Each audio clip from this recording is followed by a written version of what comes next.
Hello, hello, hello. Hey, Benjamin back in here. Let's try another video.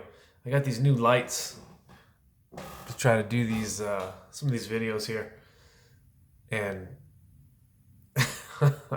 it's really bright. Let me see here. Let me turn one of them off. Let's see.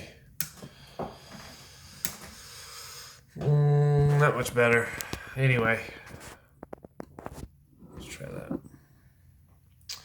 All right, y'all. Hey, so let's do a quick video on a phrase that I heard the other day that is making sense right now.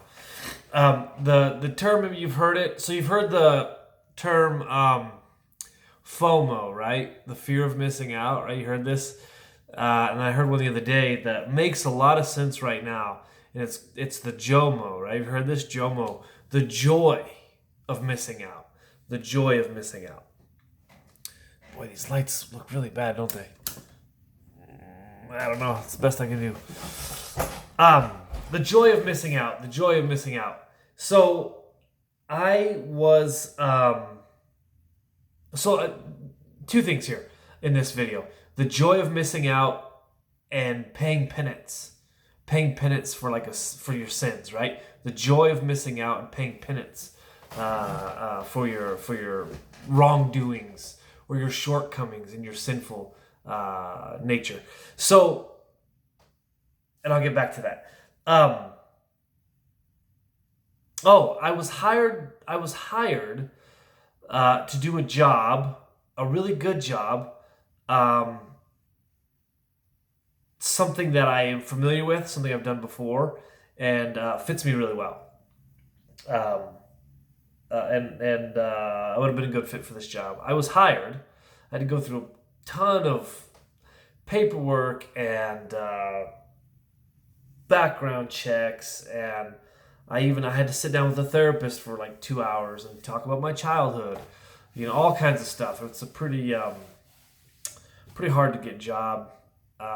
Anyway, I was hired, and then I had one more thing to do. That was pretty minimal, and during this hiring process, like there was never any dates or deadlines set. It's like, okay, you're going to start this date. Just have, my understanding was just have it done by this time, before the hire date. So I had one more thing to do, and that was it. And it was, I don't want to go into it. I don't need to explain it, but I had to have a proctor there to take a particular type of questionnaire, let's say. And I had a proctor lined up, but anyway, apparently I didn't get this thing done in time, right? So they didn't bring me on. But they are like, but we do think you're a great candidate. We want you to apply again for the position, on the next go around. And I read, and I got it. It was an email, and I could have cried. I could have absolutely cried.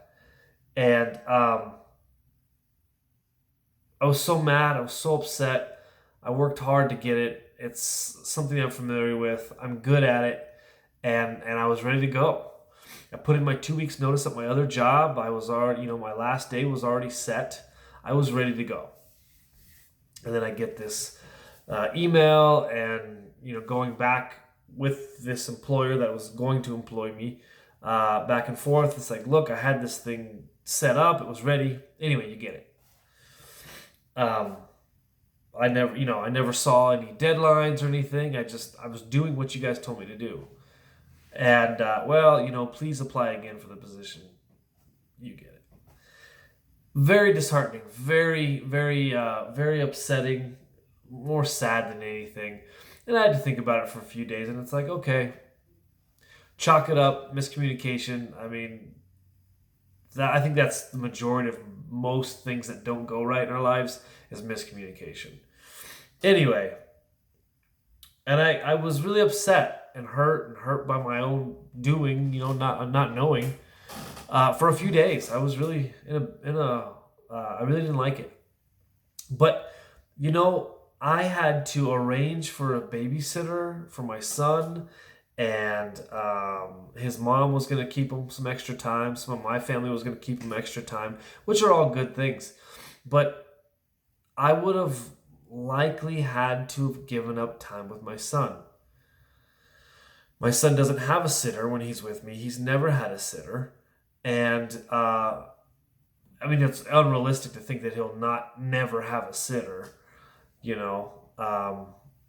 While he's so young, though, I don't want him to be with anybody else. When he's a little bit older, he won't want to be with dad so much. He'll want to hang out with friends and things like that. And I understand that. But for right now, we've got a great relationship. We've built a great bond. And so part of me really had, after I got through the initial kind of like, oh man, the angst of it, I really had this JOMO, this joy of missing out. I was actually kind of excited about it because even though my job isn't the most glamorous job, I have a good job. They pay me well. All things considered, I suppose. They pay me kind of at the top of my game because I've been in this type of work for so long that, they pay me all right. I've got decent insurance and the schedule is perfect. To be a single dad, it's a perfect schedule. That's why I work there, is because of the parenting time. And so the joy of missing out ended up kind of overcoming the disappointment that I had because that new job didn't work out. And that was a career job. I mean, you get there and you can stay in there. Retirement, so on and so forth. And we'll see what happens next if I apply back or not. But anyway, initially, that joy of missing out was really great. I was actually kind of excited I didn't get it because that means I get to keep the schedule, at least that I have for now, with my job that I have for now, to raise my boy, right? And so, and there won't be this flip-flopping of schedules and back and forth and stuff like that. And when you've gone through divorce, and and I talk to people about this, like if you're a dad and you want to stay in your kid's life, you are an indentured servant. You're an indentured servant. Because you have such a regimented parenting time and amount of money you have to pay, things like that, that your time with your kids is everything. And if you're going to continue to be on in your kid's life after a divorce, you are beholden to a bunch of government laws that you didn't even know existed until the other person decides to introduce you to those laws. So, I mean, there's freedom and boundaries. I don't mind it.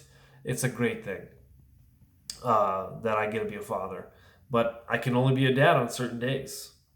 And, what I choose to do on the days that I don't have him is up to me. So anyway, I'm looking at changing work and things like that, but that's neither here nor there. But again, the joy of the missing out. Oh, you didn't get that job? Actually, that's fantastic. I'll give you another example of the joy of missing out. I got invited out. That must have been last week. Got invited out by some people. I go out once in a while, not a ton, but I do go out once in a while. And I get invited out. And I got invited out by these people, really great folks. And I'm very highly social, extreme extrovert, right? So I always want to be hanging out with people and talking to people, things like that. But I was tired and I was like, no, I'm not going to. And you know what? I stayed home and I worked on a puzzle and watched a show that I like. And maybe that's just part of getting older, but it's like, I loved it. I stayed home by myself, did a puzzle and watched a show. And it was way better than going out. I don't know, way better. You got to do that once in a while. You got to be social. You got to get around people. You got to get around friends. But the joy of missing out, it's like, oh, I could be out with these people. Well, it was actually really much better to be by myself. Especially that, last week was really good. Something else I wanted to talk about as well, really quick, with the joy of missing out. And I'm purely guessing on this. I don't know this. With the divorce rates as high as they are, and again, of course, if you watch my channels, I talk about divorce and life after divorce and parenting after divorce, single parenting, single fathering, fathers trying to fight for the rights to be fathers, and how to cope with going through divorce, things like this. I wonder, because 80% of divorces are filed by the woman, And some of those are for great reason. I understand that. But some of them aren't. Like, people just got tired of working on it with each other. And it's like when everybody's doing something and everybody's going that way, and even like just society just seems to be running at a pattern or a trend, And it's like that's what everybody's doing. That's what most people are doing. And so the joy of missing out, rather than being propelled by the fear of missing out, it's like, what if you just opt out of those societal norms? Divorce being one of them, And so, I wonder, I don't know, but it's like for ladies, it's, you think that there's going to be this promised land after divorce, or this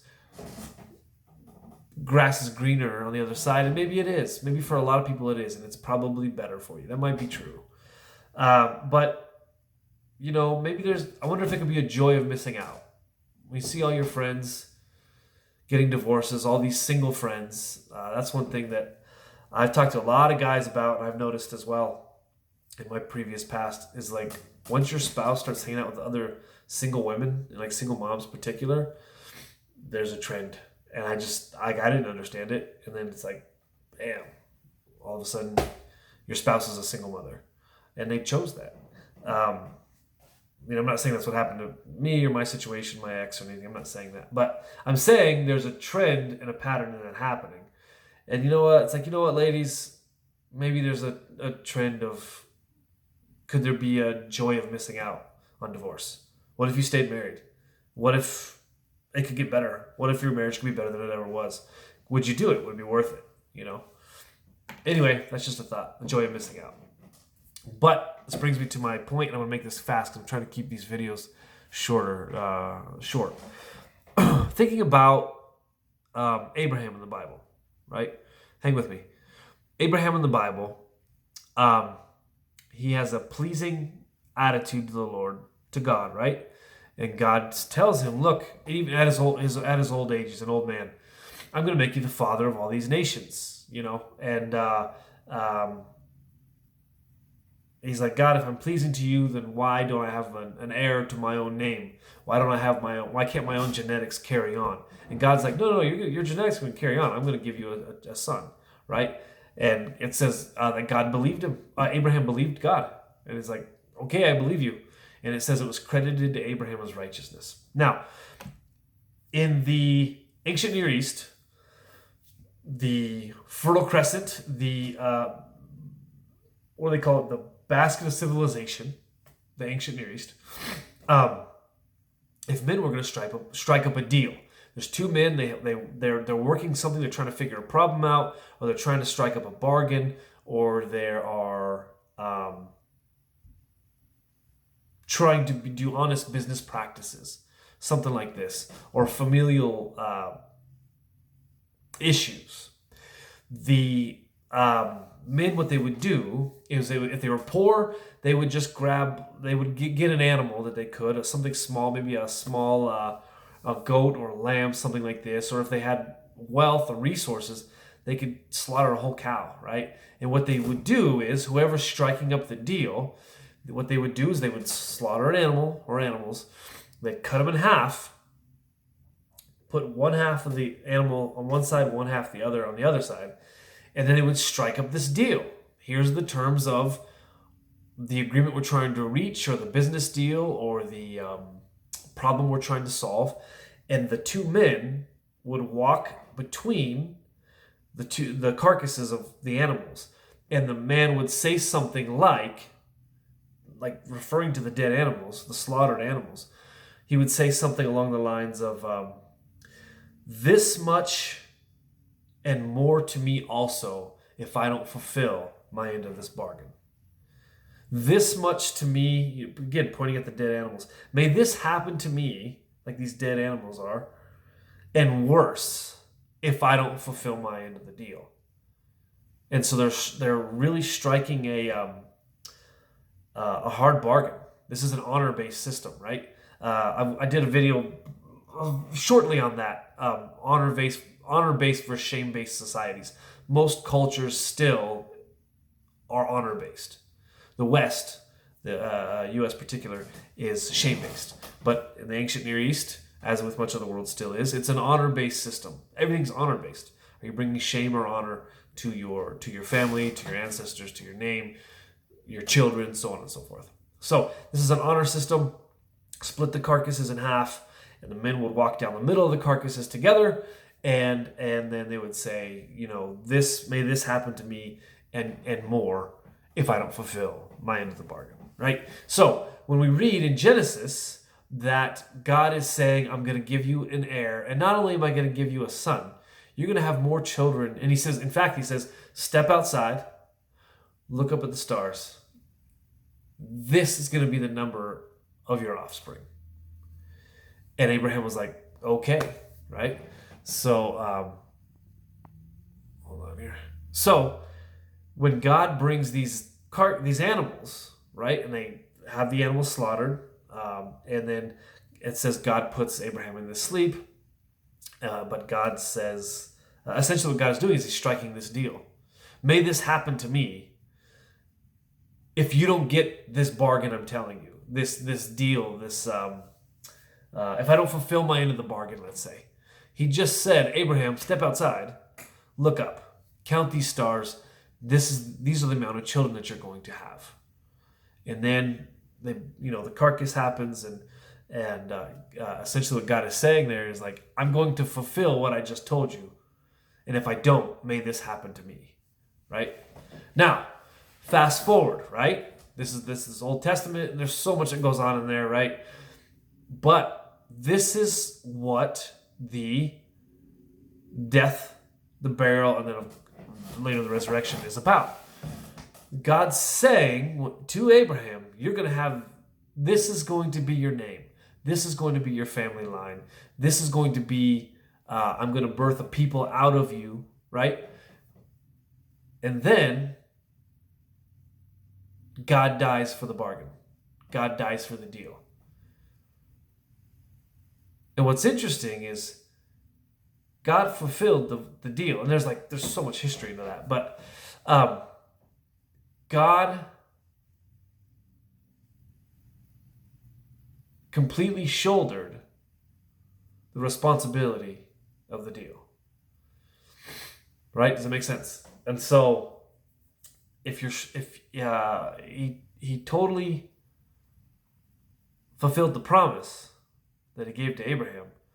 But part of the way he did it is he had to swallow the terms of his own bargain. Isn't that interesting? And I got to thinking, because I'm still dealing with divorce, right? Dealing with what could I have done better? What could I have said? How could I have acted? What could I have done or not done, right? And as a man, I don't know if it's the same way for women or not. I don't know. But I know that when a man feels like he's lost his honor, that's very important. When a man feels like he's lost his honor, he wants to pay penance to try to regain it. He wants to do whatever he can to try to regain his name. And then, if he's a halfway decent man, in my opinion, he wants to try to do the best he can to salvage his family. So for me, it's my son. I have to really be there for my son because it's not uncommon anymore. Most kids are from divorced families. That's true. But I have the desire to pay penance for maybe the wrong that I've done or the apathy that I had during my marriage, right? That's really personal, and right, who cares, right? But it goes with a lot of things. It doesn't matter. It doesn't have to be divorce. Men want to pay penance oftentimes. If they have a halfway decent bent to them, they want to pay penance, and they want to right the wrongs and make things right.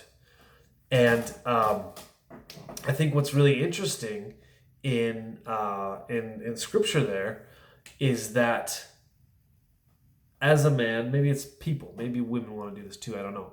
I want to pay penance for my sin.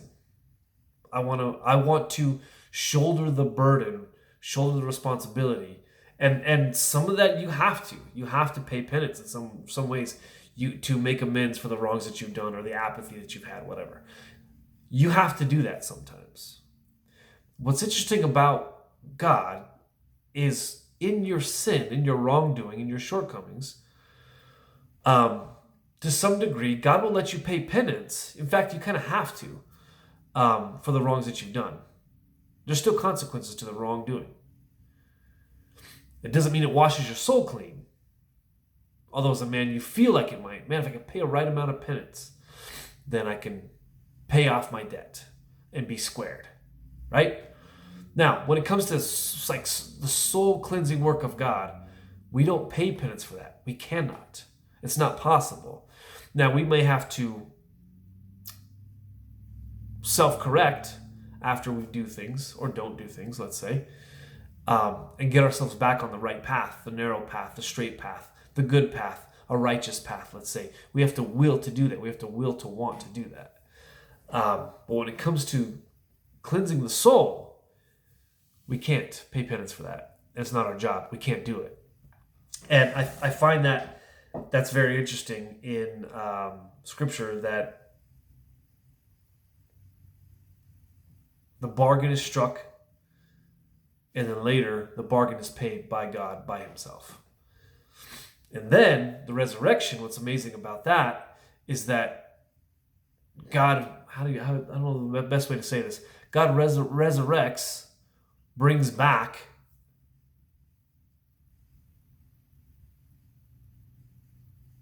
and shoulders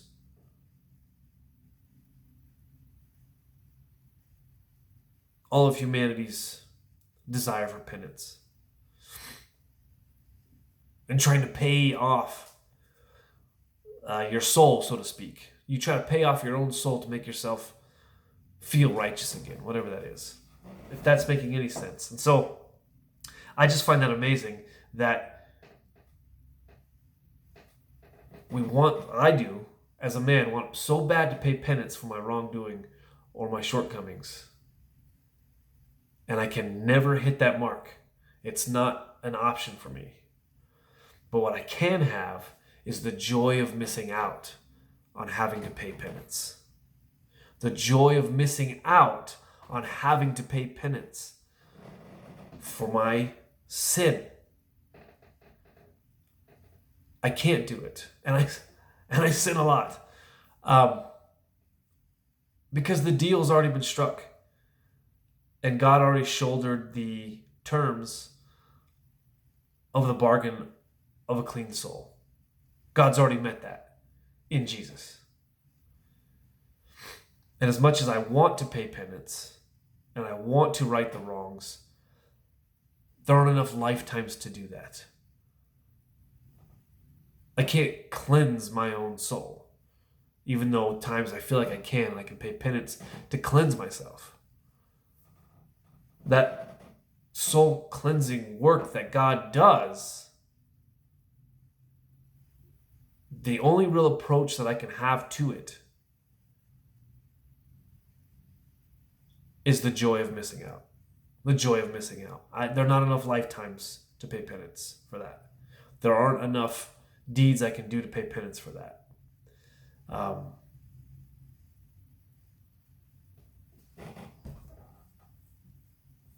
Because if you tried, like I have, to pay penance for your wrongdoings, you know it's not possible. You can't do it. Nor do I have the attention span to be a good enough person for that long. I can't do it. So my role in a soul cleansing work is it's the joy of missing out on it. I can't pay it. I don't need to. God's shouldered that responsibility, and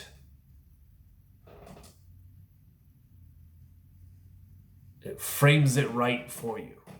I have the joy of missing out on paying penance for my sin. It doesn't mean I don't strive. It doesn't mean I don't want to be a better person.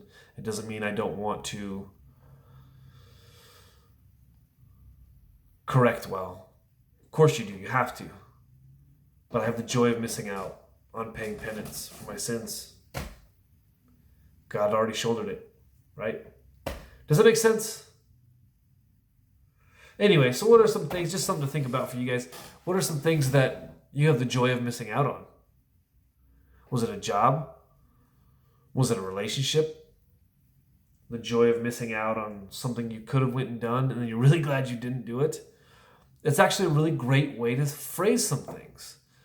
That you didn't actually lose out on some things. It was actually a joy for some things not to happen, or for you to not to take certain jobs, or for you not to move to certain places, whatever it is. There's actually can be a great joy in missing out on things. I don't know. What are your thoughts? Love you guys.